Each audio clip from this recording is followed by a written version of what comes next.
Happy holidays. It's Naja with Tangled Roots Research.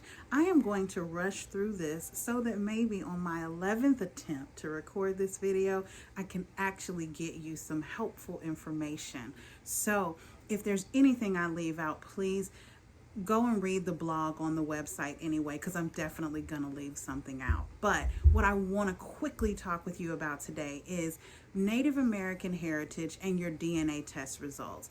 Why is it not showing up that your great grandmother was a full-blooded Cherokee, as was passed down through oral family history?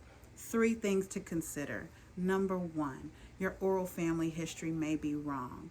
It may simply be that this ancestor that's supposed to be of Native origins had features that were not typically attributed to African Americans, especially, or even to Europeans, that their skin complexion was more golden or their hair was more consistent with that of a native tribe, when in reality, a blending of different races and different cultures can definitely result in some physical features that resemble that of Native people without there having to be a bloodline of Native American heritage. So your history may not be what's been told to you orally. Second thing to consider, the DNA test that you take is from a particular company. Their database would have to have something to compare you to in order for them to tell me I have ancestry in common with Nigeria, but also with Scotland. They have to have a profile for those different countries. There are over 500 sovereign tribal nations that are federally recognized here in the U.S.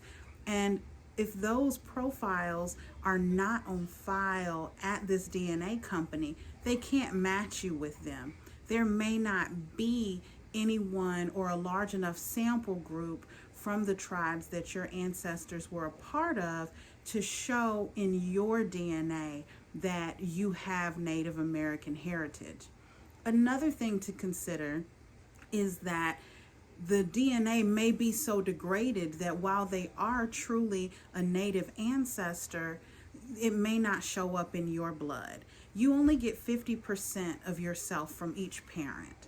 And then, say on average, 25 from each grandparent, 12.5 from each great grandparent, on back to 6.25. And, it keeps degrading at every generation. That would, of course, only be true if everything was handed down evenly, and that's simply not the case. There are portions of your grandparents even that never get passed down to you.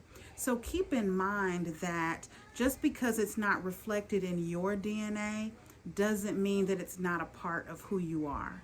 So just keep those things in mind, and again, please go and read the blog on the website, because I'm not going to get through it all just because of craziness today. So I wanted to at least share this little bit with you, just a few things to kind of get you thinking that maybe this is the reason that your results don't look like you expected them to look.